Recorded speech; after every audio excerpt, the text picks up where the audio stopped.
Imagine slicing 10 days of your Asia-Europe supply chain, turning the Suez Canal voyage from a 25-day burden into a 15-day logistical measure, even saving those logistics costs to nearly 30%.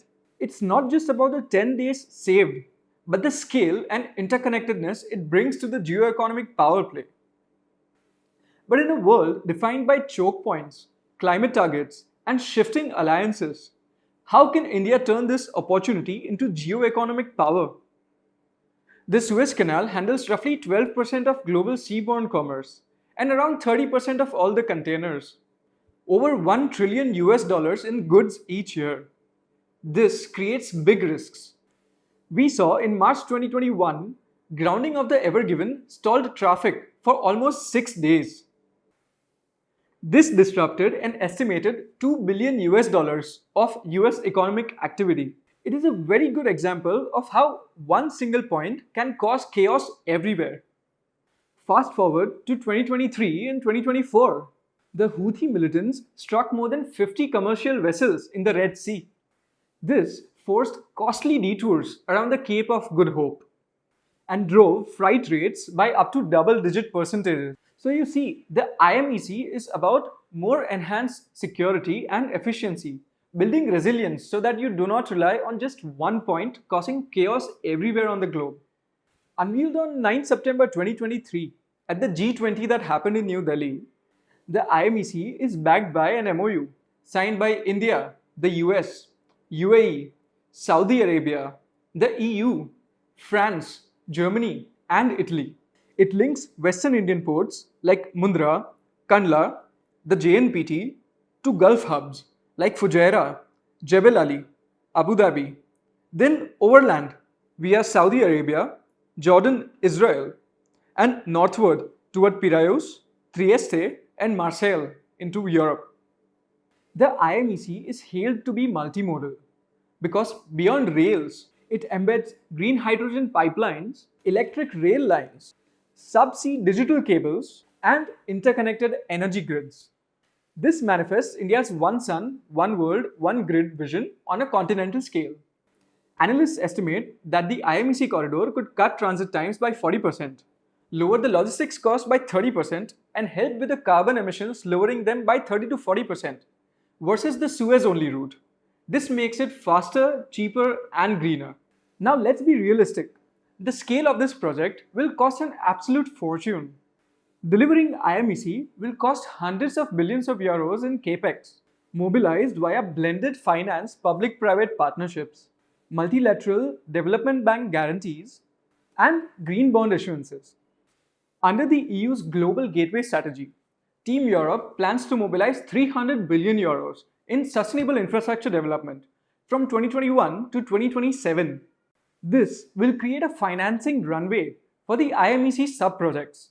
However, for the IMEC to function, there needs to be certain frameworks already set in place. If concrete steps need to be taken to expedite the conclusion of the free trade agreement between the European and Union and India, which can help us deepen our ties and relations.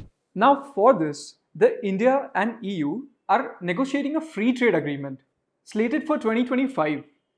This will harmonize customs, technical standards, and digital governance norms across the IMEC countries. This will further smoothen the cross-border trade.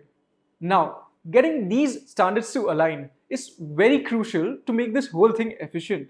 Now, you cannot talk about massive infrastructure in the world without mentioning China. China's rival CPEC, which is the China-Pakistan Economic Corridor, drew over $60 billion in Chinese investments by 2022. This shortened some energy routes by 80% and helped Pakistan save around $2 billion annually.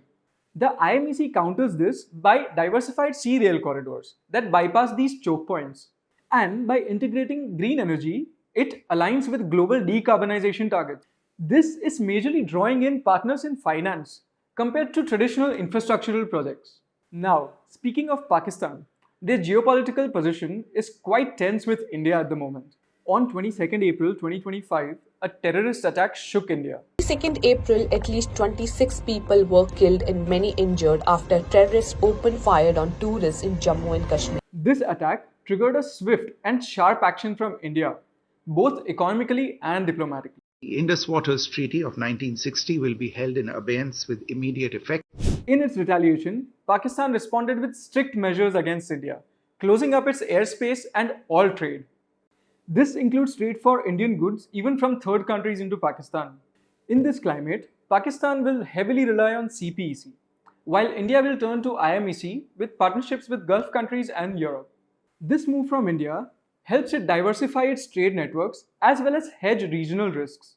Let's begin with the financials. They will tap into MDB guarantees and political risk insurances, structuring blended finance vehicles for port, rail, and hydrogen hub projects. The manufacturers will scout factory towns at the IMEC rail nodes, which means low carbon, automotive, pharma, and electronics clusters primed for turnkey offtake. These products will get shipped efficiently as soon as manufactured. The risk managers will recalibrate from just in time to just in case. A dual sea rail corridor shields supply chains from choke point disruptions and maritime conflicts. The planners and policymakers will align custom protocols, technical standards, and digital trade frameworks under the upcoming EU-India Free Trade Agreement and Global Gateway to unlock up to 300 billion euros in funding. The IMEC isn't just infrastructure, it's India's geoeconomic bet on resilience, sustainability, and multilateral partnerships. For investors, manufacturers, and policymakers alike, this corridor gives a blueprint for the next generation of trade. The question isn't if IMEC will rewire Asia-Europe commerce, it's about who will move first. Are you ready to stake your claim? Like, share, and subscribe for more such videos on geoeconomics and policy.